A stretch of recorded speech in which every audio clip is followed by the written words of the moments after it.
شیخ ہادی ہمارے استاد نے ہمیں سمجھا دیا.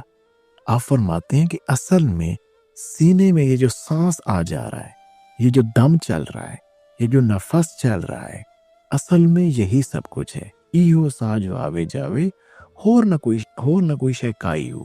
اس کے علاوہ کچھ اور ہے ہی نہیں جس کے ذریعے سے آپ اللہ کی معرفت حاصل کریں گے.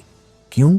آپ کا یہ جو سانس آ جا رہا ہے، آپ کے دو وجود ہیں. ایک وجود ظاہری ہے جو آپ کا سامنے نظر آتا ہے، ایک آپ کا وجود باطنی ہے، وہ آپ کی روح ہے. ایک جسم ہے، ایک روح ہے. اب روح اور جسم کا جو تعلق جوڑ رہا ہے وہ اسی سانس کے ذریعے سے جوڑ رہا ہے. دیکھیں نا، آپ اس درمیان میں سے نفس، اس دم کو اگر آپ نکال دیں تو آپ کی زندگی ختم. روح آزاد ہو کے اپنے مقام کو لوٹ جائے گی اور جسم یہیں پہ اس دنیا کے اس عالم ناسود میں ڈھیر ہو جائے گا. ان کا تعلق ختم ہو جائے گا. روح اور آپ کے اس وجود ظاہری کو جو چیز جوڑتی ہے وہ ہے سانس، دم. اگر کوئی شخص دم کی حقیقت سمجھ لیتا ہے اور اس پہ کنٹرول پا لیتا ہے، اس کو اللہ کی یاد میں لگا لیتا ہے، اس کا ہوش حاصل کر لیتا ہے، اسنو اسم اعظم آکھن ایہا سر الہی ہو، پھر یہی آپ کا اسم اعظم بن جاتا ہے کہ اسی سانس کے ذریعے سے ہی اللہ آپ کے اوپر بے پناہ مہربانی کر دیتا ہے. اور اسی کے ذریعے سے آپ کے اندر کے راز بھی کھلتے ہیں، جو انشاءاللہ میں آگے مقام فواد میں آپ کے ساتھ ایکسپلین کروں گا. پھر آپ کے اوپر اللہ کے راز بھی کھلتے ہیں. ایہا موت حیات ہے باہو، ایہا بھید الہی ہو. اگر آپ اس دم کی ہوش کو پا گئے ہیں تو آپ نے دائمی حیات حاصل کر لی. لیکن اگر آپ نے ساری زندگی اس ہوش در دم تک ہی نہیں پہنچے تو پھر آپ کا وجود بھی مرے گا اور آپ کی روح بھی ترقی نہیں کر پائے گی اور کچھ بھی معاملہ حاصل نہیں ہوگا. دیکھیں، آپ کو یہ چیز سمجھنی چاہیے کہ نفس کیا ہے. نفس دنیا ہے، دنیاوی خواہشات ہے. ہم نے اس سے نکل کر کس مقام تک پہنچنا ہے؟ نفس تک. ہم نے سانس تک پہنچنا ہے، جو سانس اللہ کی یاد کے ساتھ جڑ چکی ہو. کیا یہ خوبصورت بزرگوں نے فرمایا، چیز دنیا و لباس دنیا از خدا غافل شدن اے مولوی. فرماتے ہیں کہ یہ دنیا کیا ہے اور لباس دنیا کیا ہے؟ مولوی بات سمجھو، یہ اللہ سے غافل ہونا ہے. چیز دنیا از خدا غافل شدن نیکما شو و نکارا و فسند و زن. فرماتے ہیں کہ یہ دنیا کیا ہے؟ یہ اللہ سے غافل ہونا ہے. نفس کیا ہے؟ نفس یہی ہے جو چیز آپ کو اللہ سے غافل، ایسی خواہش جو آپ کو اللہ سے غافل کر رہی ہے. یہ جو گھر کی کمائی ہوئی چیزیں ہیں، یہ جو آپ کچھ کھا پی رہے ہیں، یہ سونا چاندی ہے، یہ آپ کی اولادیں ہیں، بیٹے بیٹھ گئے، یہ نہیں ہے دنیا، یہ نفس نہیں ہے. نفس اصل میں ہر وہ چیز ہے، ہر وہ چیز دنیا ہے جو آپ کو اللہ سے غافل کر رہی ہے. کیا خوبصورت سلطان و عارفین. اسی نقطہ کو کھولتے ہیں، مزید تھوڑا سا ایکسپلین کر دیتا ہوں. جو دم غافل سو دم کافر، سانو مرشد ایہا پڑھایا ہو. سنیا سخن گئیں کھل اکھی، چت مولا واللہیا ہو. کیتی جان حوالے رب دے، اسا ایسا عشق کمایا ہو.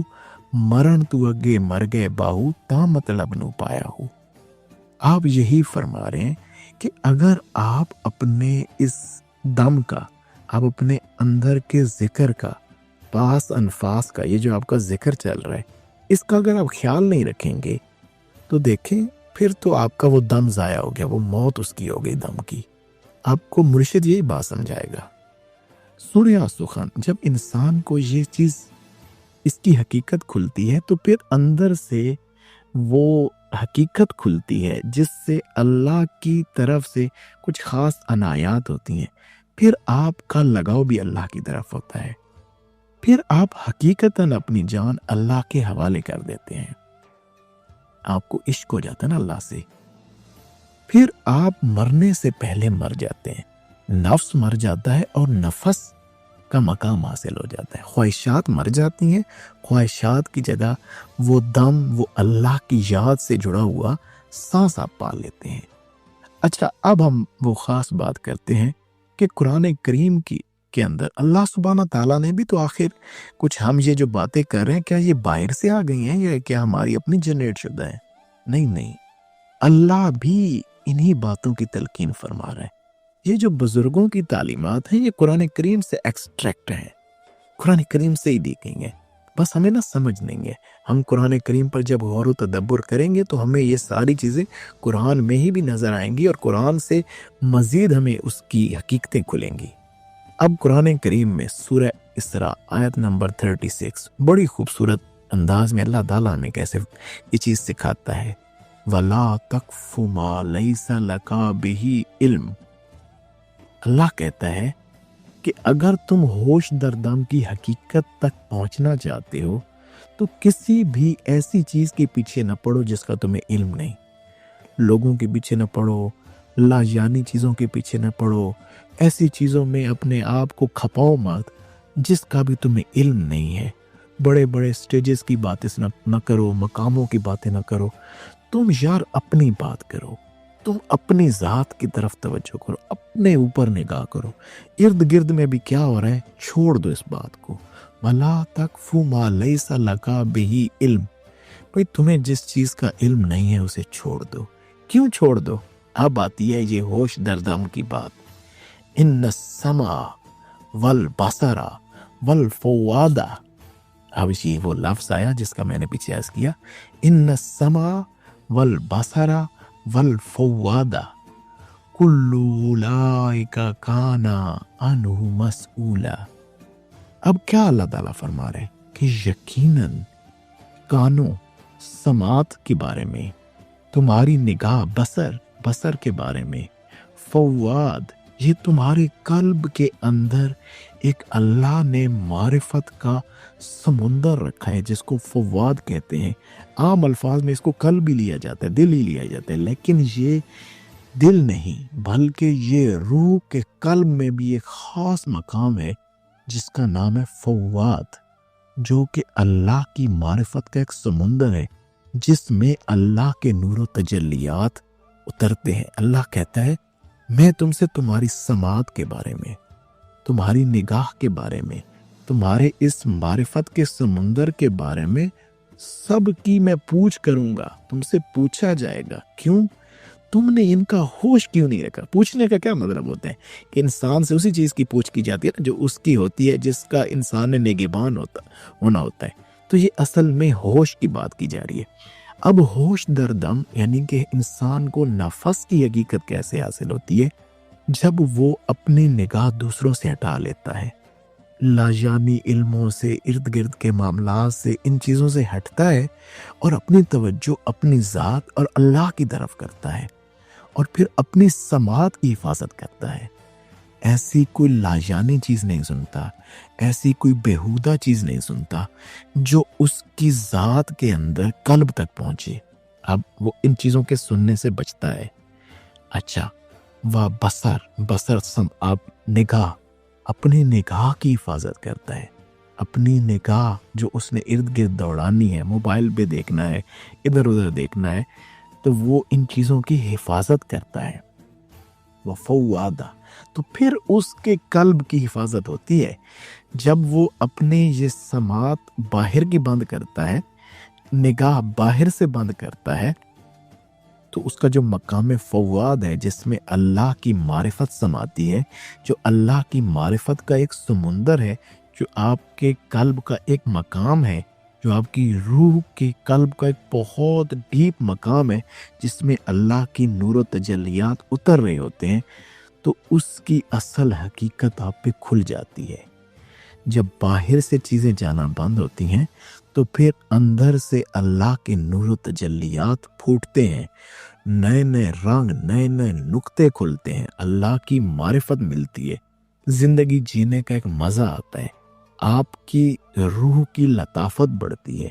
دیکھیں آپ کی ایک فریکوینسی جو ہے نا، جب وہ انکریز ہونا شروع ہو جاتی ہے، آپ کی روح، آپ کا وجود لطیف ہونا شروع ہوتا ہے، تو آپ اس سفر میں آگے بڑھتے چلے جاتے ہیں۔ اور اس سفر میں پھر انعامات بھی ہیں، نئی نئی سٹیجز کھلتی ہیں، کبھی آپ پہ کون سا انعام کھلے گا، کبھی عالم رویا کھل جائے گا، کبھی اس سے اگلی حقیقتیں کھلیں گی، پھر عالم برزخ کے معاملات کھل جائیں گے، یعنی کہ آپ کے اوپر بہت ساری چیزیں کھل سکتی ہیں، کیونکہ یہ اس راہ کے اندر آنے والے انعامات ہیں۔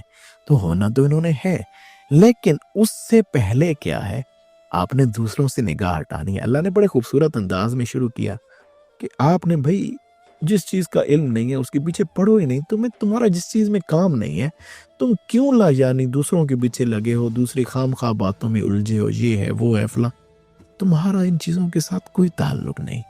تم اپنی سماعتوں کی حفاظت کرو، تم اپنی نگاہ کی حفاظت کرو، تم اپنے اس فواد مقام فواد کی حفاظت کرو، کیونکہ بھائی میں نے اس کے متعلق پوچھنا ہے۔ تم ان چیزوں کا ہوش رکھو، ان کا ہوش رکھو گے تو تبھی خواہشات میں سے نکل کر کہاں پہنچو گے؟ پھر نفس کے مقام میں پہنچو گے، اور پھر جب نفس کے مقام میں انسان پہنچ جاتا ہے تو پھر بزرگ وہاں پر بڑا خوبصورت فرماتے ہیں، ندانم چے فسوں کردہ، ندانم چے فسوں کردہ کہ می بینم، ندانم چے فسوں کردہ کہ می بینم، زماں زماں بتو مائل، نفس نفس مشتاق۔ واہ کیا بات ہے، دوبارہ سے سنیے، مزہ لیجیے۔ ندانم چے فسوں کردہ، ندانم چے فسوں کردہ کہ می بینم، زماں زماں بدو مائل، نفس نفس مشتاق۔ پھر اب یہاں پر جب انسان کو مقام نفس حاصل ہوتا ہے، جب انسان کے وجود سے خواہشات مٹتی ہیں اور اس کا وجود کا ایک ایک سانس اللہ کے ساتھ جڑ جاتا ہے، پہلے تو یہ شعوری کوشش سے ہو رہا تھا، پہلے انسان اپنی شعوری کوشش سے یہ چیزیں کر رہا تھا، کرنے کی کوشش میں لگا رہتا ہے، کیونکہ آپ سفر میں ہوتے ہیں نا۔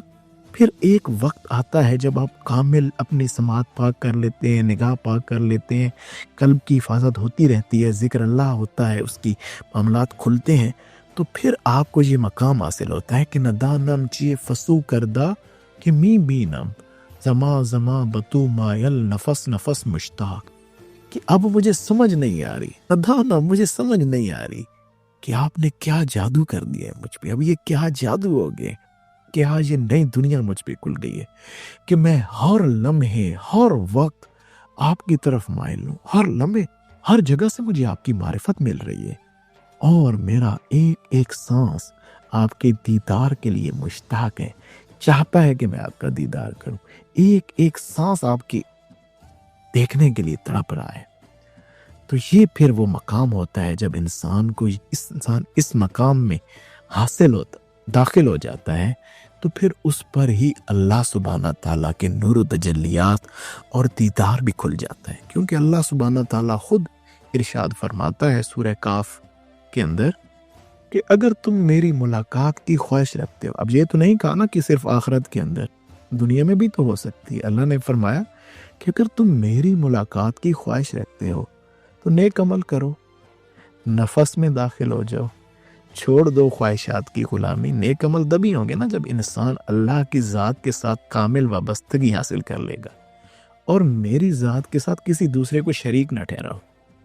شریک جو ہے وہ ہے ہی نفس، نفس ہی ہے جو اللہ کے اگینسٹ کھڑا ہوتا ہے، ہماری خواہشات ہی ہیں جو اللہ کے اگینسٹ کھڑی ہوتی ہیں۔ اللہ بڑے خوبصورت انداز میں سمجھا رہے ہیں، دیکھو اگر تمہیں میری ملاقات کی خواہش ہے، نیک عمل کرو اور میری ذات کے ساتھ کسی کو شریک نہ ٹھہراؤ۔ اللہ فرما رہے کہ اگر تم میری ذات تک پہنچو گے، یہ تبھی ممکن ہوگا کہ نفس کی غلامی سے نکل کر نفس کے اندر آ جاؤ گے، پھر تم سے نیک عمل ہوں گے، اور ہماری ذات ہر لمحے ہر سانس تمہارے سامنے ہوگی۔ اللہ سبحانہ تعالیٰ سے یہ دعا ہے کہ آج ہم نے جس موضوع کو سمجھا، اس کی کامل معرفت ہمیں ملے۔ مالک، اگر ہم اس راہ کے اوپر چل رہے ہیں اور آج آپ نے ہمیں یہ پیاری خوبصورت باتیں، یہ ہوش در دم، مقام فواد، یہ چیزیں ہم نے آج سن لی، تو مالک ہماری زندگی میں وہ وقت ضرور لا کہ ہم بھی اس خوبصورت کیفیت سے گزریں کہ ہمارا ہر سانس تیری ذات کے ساتھ جڑ جائے۔ آمین برحمتک یا ارحم الراحمین۔ اچھی بات کو سن کر دوسروں تک پہنچا دینا بہترین صدقہ جاریہ ہے۔ السلام علیکم۔